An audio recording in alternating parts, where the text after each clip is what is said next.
Saudações juniorísticas, sejam bem-vindos a mais um podcast da JCI Brasil.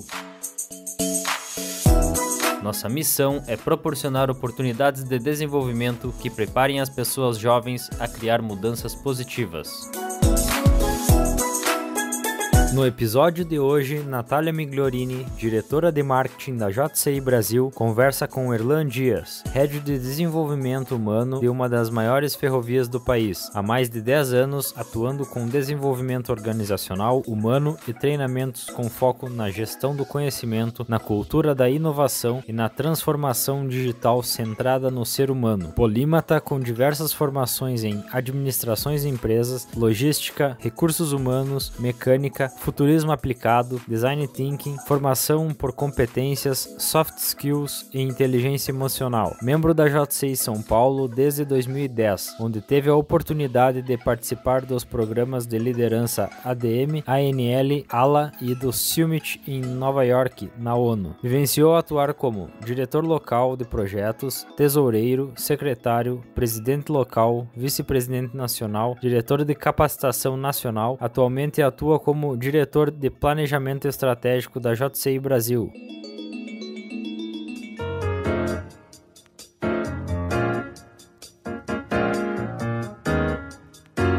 Bem-vindo, Erlan, ao podcast da JCI Brasil. Oi, Natália. Muito obrigado pelo convite. É muito bom tê-lo aqui hoje para falar, então, sobre esse tema super interessante que é a liderança integral. E nós sabemos que liderança é um termo já antigo, já conhecido, mas nessa abordagem integral, acredito que seja uma coisa nova. Você poderia nos falar o que seria essa abordagem integral da liderança? Sim, com certeza. A abordagem integral, ela surge nessa nova era chamada moderna, né, no New Age, por um grande pesquisador e investigador da consciência humana, que é o Ken Wilber. E, na verdade, essa abordagem integral fala pra gente que todo e qualquer evento ou fenômeno faz parte de um processo evolutivo e tudo tem um contexto envolvido. E que todas as partes formam o todo e o todo formam as partes e que a gente inclui tudo e não exclui. Mas ao incluir, a gente transcende.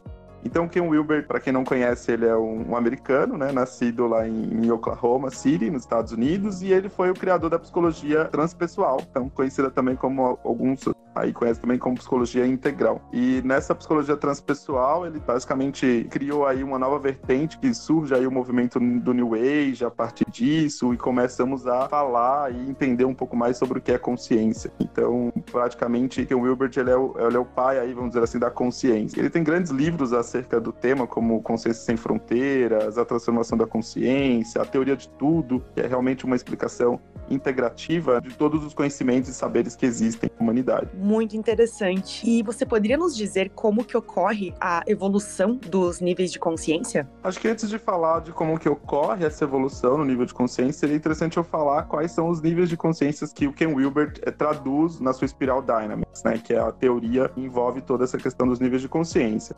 Importante também dizer que esse estudo de nível de consciência é o que trouxe para a gente hoje todo esse conceito novo de reorganização que a gente vê na teoria do livro Reinventando Organizações, do Frederick Laloux, que a gente conhece um pouco no conceito de holocracia, né, que é um conceito mais moderno, onde você não tem um sistema hierárquico dentro das empresas e que a gente tira a figura do chefe nas organizações e faz uma autoridade distribuída. E se isso é possível porque teve esse estudo inicial de consciência. Os níveis de consciência que o Ken Wilber define para nós, ele faz uma contextualização histórica. Então a gente tem livros do Yuval Harari, por exemplo, que é o Homo Sapiens, que faz toda essa investigação no passado, e ele vai entendendo como que o nível de consciência nosso, né, da forma que a gente pensa, que a gente sente, como a gente percebe o mundo, como a gente vê que é essa consciência, que ainda é um campo muito a ser explorado pela neurociência, pela psicologia, a gente vem estudando ela há muito tempo. Então, como que o Homo Sapiens, por exemplo, ele tomava as decisões, ou como ele realmente agia em comunidade, as primeiras tribos, o sistema feudal lá atrás, como que a antiguidade, as civilizações egípcias, enfim, como que tudo isso se dava. Então, esse estudo todo antigo coloca a gente num posicionamento de consciência. Esse posicionamento basicamente começa com um arcaico instintivo, que é o Homo Sapiens, onde basicamente a gente tem realmente só o instinto, né, de sobrevivência como animal. A gente está saindo lá da teoria da evolução, né, estamos saindo aí, o homem começando a sair do Homo erectus, erectus, né, chegando no Homo sapiens. A gente tem depois um outro nível de consciência que é o mágico animista, onde a gente começa a dar poder e voz para o cérebro límbico, onde a gente começa a trabalhar um pouquinho a questão das emoções, né, nosso sistema básico de reprodução sexual. E a gente tem um nível de consciência mítico egocêntrico, onde a gente começa a colocar o ego dentro do processo disso tudo, e aí começa a usar o neocórtex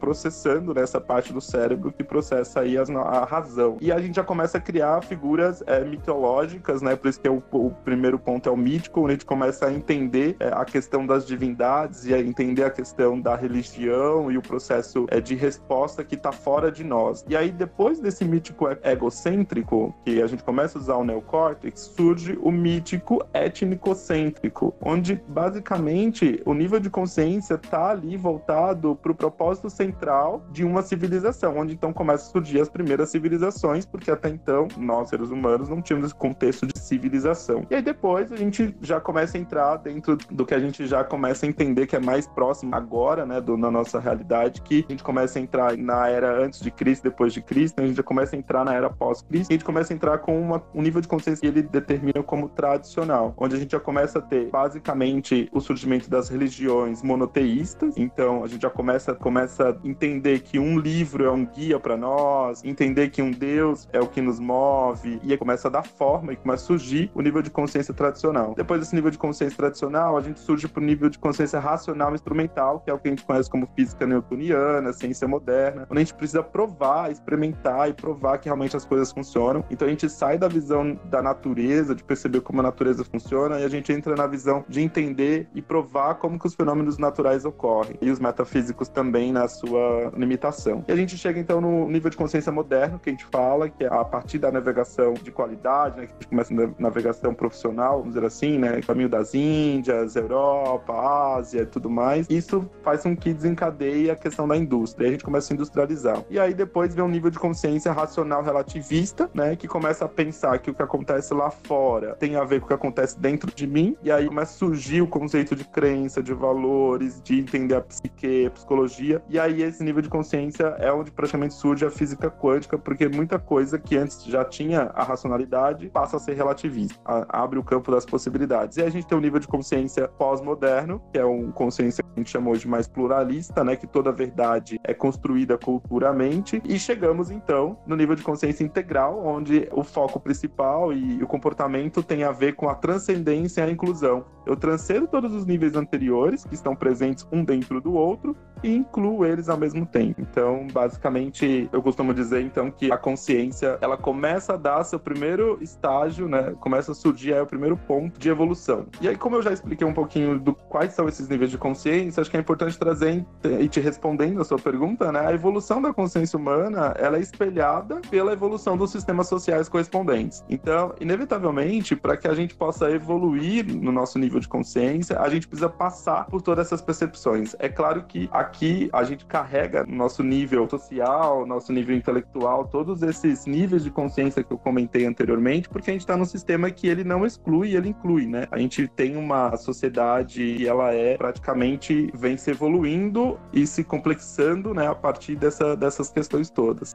Completando todo esse raciocínio, Natália, sobre a questão dos níveis de consciência que o Ken Wilber estudou e trouxe para nós, sobre a evolução da consciência humana, eu sempre digo que ela é espelhada pela evolução dos sistemas sociais correspondentes, que é a partir do momento que a gente integra e vence esse range complexo que a gente tem, ou se a gente faz um ponto de virada, de travessia, a gente consegue entender melhor. Vou dar um exemplo, nesse contexto todo e resumindo o que eu falei de níveis de consciência. Por exemplo, nos nossos ancestrais caçadores e coletores viviam em bandos nas cavernas. Então, depois disso, o cultivo dos primeiros frutos e vegetais levou eles à formação de tribos e aldeias. Não foi do nada que a gente começou a ter a civilização. A criação de gado, na consequência, porque aí você começa a surgir com a agricultura e o plantio de cereais, né, levam à composição das primeiras vilas, dos primeiros sistemas modernos, aí vai surgindo um estado.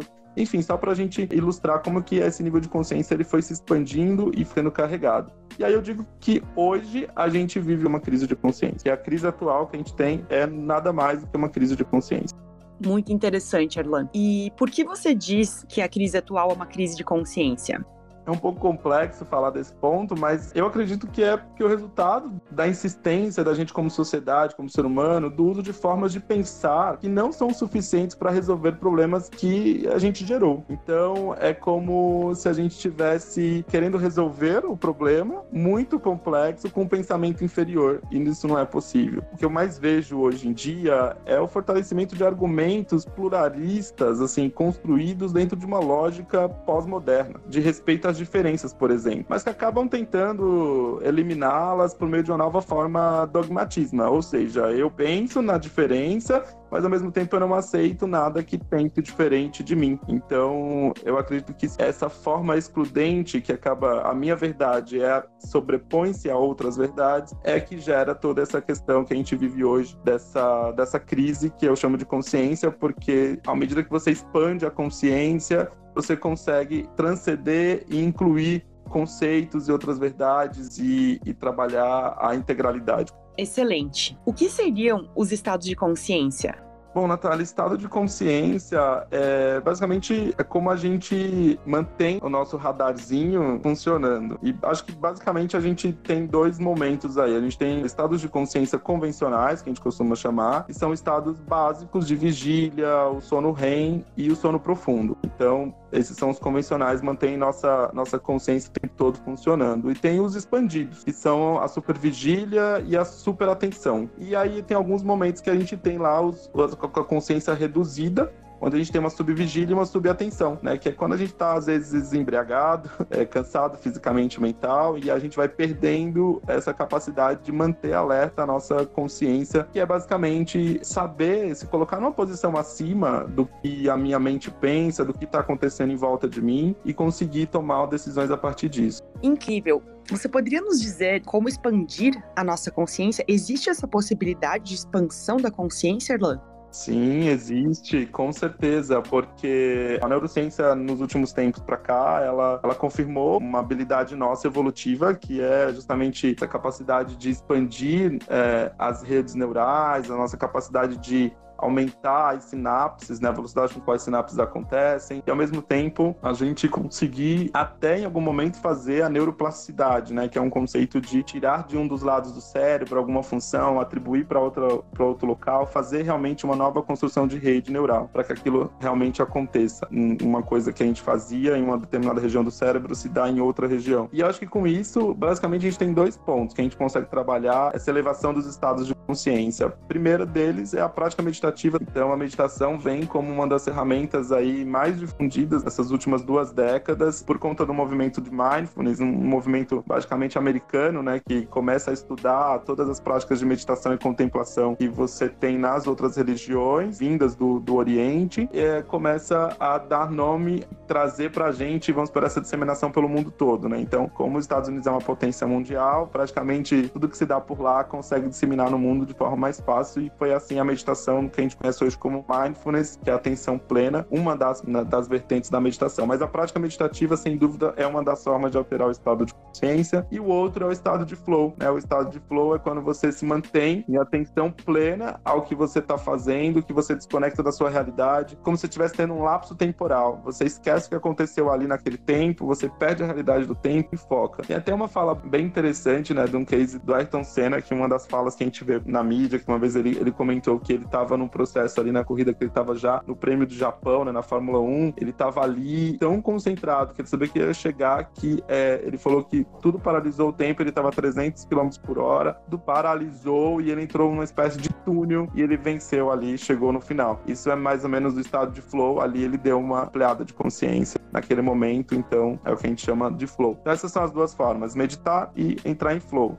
Que coisa incrível isso sobre a prática meditativa e esse estado de flow como possibilidades de expansão da nossa consciência. Você poderia dizer qual a relação desse assunto e o que seria ser, então, um líder integral? Claro. Bom, finalmente a gente vai lá, então, da liderança, né? Porque a gente falou bastante da abordagem integral e dos níveis de consciência. E o líder integral é aquele líder que consegue mudar o seu estilo de liderança, se adaptando aos níveis de consciência do espaço, do grupo, da organização que ele está inserido. Ele perceber que ele consegue fazer movimentos de elevar a consciência e reconhecer aquele nível de consciência em outras pessoas e, a partir disso, fazer a melhor gestão das pessoas, servir de exemplo para elas. Agora, não é uma tarefa muito fácil, né? Isso que eu te comentei, porque a liderança integral exige um nível muito, muito prático, né, da pessoa, porque ela vai precisar entender que ela também é um ser integral e que ela não é impar. E por isso tem aí um caminho vasto de percorrer a sua questão do autoconhecimento, entender suas fraquezas, suas forças e principalmente entender como que ele se funciona, né? Como você como líder funciona. Então, hackear seus próprios comportamentos, hackear o seu sistema para encontrar e, a partir disso, também expandir os níveis de consciência. Cada uma desses níveis de consciência, ele tem uma vocação e o líder ele pode se comportar mais ou menos nesse estilo de liderança ali que ele expressa no dia a dia. Então, por exemplo, se ele está mais relacionado a um nível de consciência mais racional instrumental, aí tem uma tabelinha que a gente chama, né, que ele pode estar ali no nível do laranja, do vermelho, onde ele pode deixar de lado a intuição dele, ele pode deixar de lado as pessoas, deixar de lado o papel humano e ser aquela pessoa muito pragmática, pingo no i, entrega, não entrega, tem que fazer isso acontecer da forma como eu quero. Então, aquela coisa de controle, ordem e comando, que é a expressão do líder nesse estágio de nível de consciência. Então, percebendo que esse líder integral precisa ter a sua própria consciência muito atenta e apurada, como que um líder reconhece esse estado de consciência nos seus liderados? E quais atitudes um líder integral tem com os seus liderados?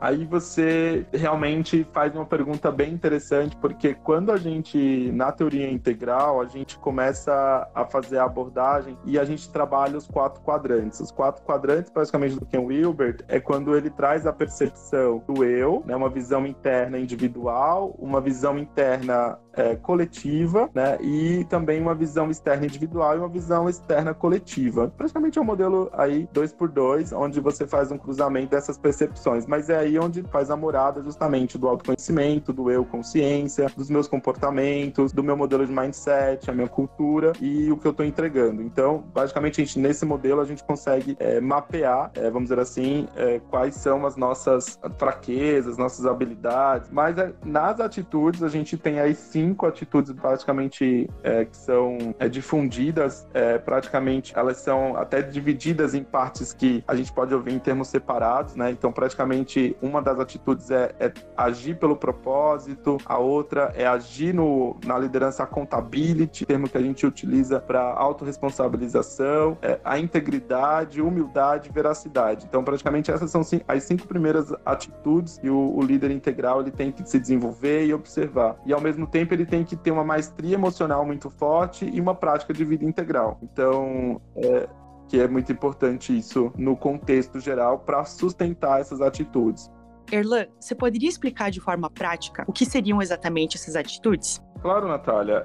O propósito nada mais é do que você se perguntar por que eu acordo todos os dias, né? Qual é o propósito da minha existência? São perguntas básicas que vão definir para você um norte. O accountability, essa atitude de accountability que o líder tem que ter, está relacionada a quando as coisas não acontecem como ele gostaria. Qual que é a reação dele? Como é que é? Ele fica buscando desculpas, ele fica tentando achar culpados, ele tira o famoso dele da reta, o culpado é o sistema, é a empresa, é a política, enfim. E aí, quando eu tenho, né, a accountability como atitude, eu começo a entender que eu sou o responsável pelas minhas ações. Então, ao tomar as minhas ações, tem consequências e que eu posso mudar a minha história. Então, isso é puxar a responsabilidade para si. Isso é accountability dessa forma. Essa atitude, né, puxar a responsabilidade para si das coisas que acontecem na vida. Essa atitude de integridade como líder é basicamente quando você, assim, na prática, você se faz algumas perguntas do tipo: mudo minhas atitudes em função do que creio que é certo ou por medo do que o outro pensará a meu respeito? Procuro ser eu mesmo em todas as situações ou eu fico me adaptando? Enfim, é aquela questão das máscaras, eu vou tirando as máscaras e eu reconheço quem eu sou e ajo de forma íntegra, alinhada, né? Ao pensar, o sentir e agir de forma congruente. Essa é a integridade aqui, essa atitude. A humildade aqui que a gente traz, essa atitude humilde que eu trago aqui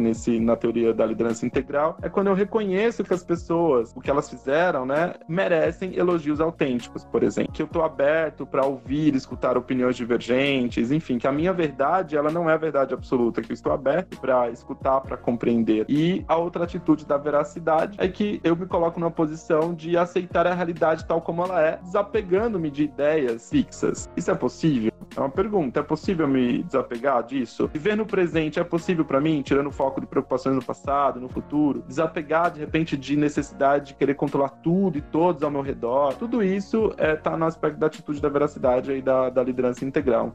Com certeza, a gente percebe que essas atitudes, além de serem de um líder integral, elas são de um ser humano super evoluído, né, Erlan? É incrível esse estado de consciência. Através do que você nos ensinou, percebemos que essa prática é inovadora e uma tendência super interessante de liderança. Para alguém que quer começar a praticar esse estilo de liderança integral, pode começar por onde? Essa é uma boa pergunta, a pergunta de $1 milhão, porque todo mundo tem um lado aí pragmático, aqueles que estão me ouvindo estão falando assim, tossa, tudo que ele falou, não entendi bolunfas, e quando que a gente começa a praticar? É aquele nível de consciência que eu falei lá do racional instrumental. Eu preciso praticar para ver e tal, e tudo mais, então eu pago para ver. Eu sempre digo que começar é o primeiro, é o grande passo e o mais difícil de todos, porque a gente precisa engatar em alguma coisa, né, e fazer escolhas. Eu sempre recomendo começar pelo propósito. Por que pelo propósito? Porque pra gente ter todo o desencadeamento das outras atitudes, né, como a accountability, veracidade, enfim, você precisa entender a razão da sua existência. Para que você veio aqui, o que faz você acordar todos os dias, então os seus talentos, né, reconhecer todo esse potencial seu, colocar isso numa missão. Então eu até faço uma correlação do propósito, porque às vezes fica muito vago, a gente fala, mas como é que eu vou definir propósito e tudo mais? Então eu costumo dizer assim que para nós, seres humanos, o propósito é aquilo que a gente vê na missão das organizações. A razão de existir da organização é a missão dela, a razão da existência sua tem que ser a sua própria missão. E aí a grande pergunta fica qual é a sua missão. Não é um processo fácil, não precisa ser... muita gente acha que o propósito tem que ser algo muito grandioso, tem que ser de mudar o mundo, tem que ser o herói nacional, alguém muito reconhecido por pessoas do mundo inteiro. E o propósito, na verdade, não precisa ser grande dessa forma. O importante é que você esteja cada vez mais exercendo, né, a sua razão de existência, mas com foco também nos outros. Mas não precisa ser para todo mundo, mas que seja para um bem maior. Erlan, para finalizar esse assunto super interessante, tão instigante a nós, principalmente que exercemos a liderança como uma forma de vida, seja nas nossas empresas, nas nossas lares ou na própria JCI, que é a organização que nós fazemos parte, você poderia nos explicar, retornando um pouco aquele conceito da prática integral, um pouquinho mais, para ficar bem claro mesmo? Claro, Natália, é possível, com certeza. A prática integral, a vida integral, como eu falei para você que a abordagem, ela transcende ao nível de consciência anterior e ela inclui ao mesmo tempo esse nível de consciência. Então, entendendo que de tudo que eu falei até aqui, a gente não exclui nada, a gente vai incluindo e somando em camadas, né? E que às vezes, dependendo da situação, você pode agir de forma mais no seu sistema límbico, com medo, com raiva, com estresse, né? Que é um nível de consciência mágico ametista, ou você pode, de certa forma, agir de forma mais integral ou pós-moderna em determinadas áreas da sua vida, né, em outro nível de consciência. Eu acredito que o Ken Wilber traz para nós, até ele tem um livro específico, né, sobre prática integral, né, da vida integral, e é bem amplo, né, quando você fala da vida integral, porque pega todas as dimensões do ser. Essas dimensões têm a ver com a ética, com a própria questão atual, trabalho, emoções, paternidade, maternidade, todo esse conceito, relacionamentos, comunicação, são todos esses elementos envolvidos num arcabouço de áreas que a gente pode trabalhar como ser humano, como líder também. Mas, assim, basicamente, ele tem um enxugamento em 3 dimensões específicas, que é o relacionamento e emoções, como a gente lida com o outro, como a gente lida consigo, as nossas sombras, que é o nosso lado aí de correção, e o equilíbrio da tríade do corpo, mente e espírito. Então, esse é o resuminho aí basicamente, tudo isso que eu falei, ele resume nesses 3 pontos. E eu gosto muito de falar da questão sombra, porque quando a gente fala de relacionamento e emoções, é um desafio, né, a superar e tudo mais, mas quando a gente fala do aspecto sombra, pouca gente tem conhecimento sobre essa questão dos nossos aspectos sombras. Então eu costumo dizer que nosso aspecto sombra é aquele lado em que você dá aquela escondidinha, que você não revela pra todo mundo, e que você é o seu lado mais obscuro, que é aquela voz que passa na cabeça quando você tem que tomar uma ação e que às vezes você fala assim, eu vou esganar aquela pessoa, mas aí a sua consciência vai e fala assim, não esgana, fala que tá tudo bem, sorri. E aí você vai, tá tudo bem, sorri. Só que a tua mente por trás julgou, agiu e tal. Esse é teu aspecto sombra trabalhando pra você. Então, constantemente, esses aspectos, eles estão no nosso dia a dia, moldando a forma como a gente age. E eu acho muito complexo e importantíssimo o líder trabalhar, porque ele vai descascando esse aspecto na vida dele e ele vai eliminando essas vozes, essa forma obscura da psique dele, né? Então, que basicamente é isso, assim, em resumo, é essa forma obscura da psique que faz com que a gente rejeite, negue, esconda, despreze e projete coisas em outras pessoas ou em situações, né? É o nosso inconsciente reprimido, em resumo.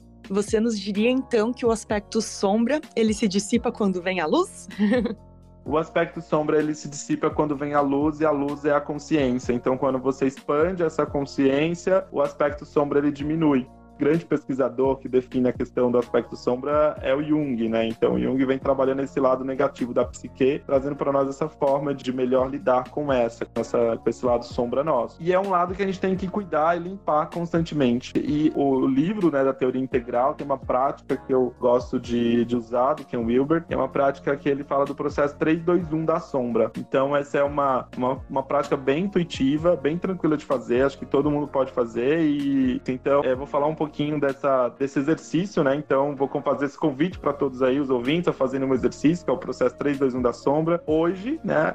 Você ouviu o podcast, então quando você for dormir, você pratica. Então, basicamente, esse processo, você olha numa situação que aconteceu no seu dia, que você entende que ocorreu essa questão negativa da sua psique, da forma de pensar, e aí você analisa ela, e antes de dormir, você faz um exercício, que a gente chama 3-2-1. Então, ele até chama nessa prática, ele fala que tem o processo que a gente faz é o adormecer atento, refletindo sobre o que aconteceu durante o dia e que o incomodou. Então, basicamente, começa com invertendo a história. Eu conto pra mim mesmo a história na terceira pessoa do fato que foi negativo. Então, você escolhe o momento que te foi negativo no seu dia e você conta aquela história pra você na terceira pessoa. Depois vem o momento 2, que você conversa com a outra pessoa na segunda pessoa, com o outro, né? Porque sempre quando a gente tá falando no aspecto sombra na situação, você tem o outro envolvido, né? Porque é aquela questão da negação, do julgamento, trabalhando. Então tem um outro, né? Tem um fator outro aí envolvido.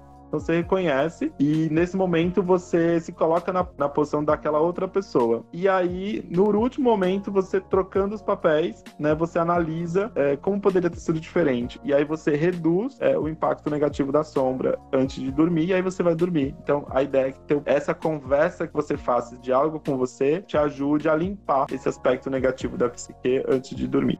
Excelente essa prática, estou louca para já colocar em ação. O exercício da liderança, ele tem muitos desafios e tenho certeza que todos somos muito gratos por você ter compartilhado tanto conhecimento conosco hoje. Muito obrigada por ter aceito esse convite, foi uma honra e com certeza volte para nos falar mais sobre todos esses aspectos da liderança integral. Natália, eu que agradeço o convite, agradeço a JCI Brasil pelo espaço, pela oportunidade de falar de um tema que eu gosto muito e que ainda estou no processo de desenvolvimento, porque é tão vasto e amplo, mas que eu percebo que é uma coisa que tem me movido nesses últimos anos. Então, agradeço muito a JCI Brasil, agradeço demais a você, Natália, agradeço muito por esse espaço, agradeço aqui ao Matheus por ter conduzido todo o trabalho também junto, aí participando da equipe. Então, fica o meu grande abraço. Agradeço demais a minha OL, a JCI São Paulo, por estar dando sempre o suporte para a minha pessoa. Muito obrigado a todos. Excelente, gratidão, Erlan. Até o próximo episódio, pessoal.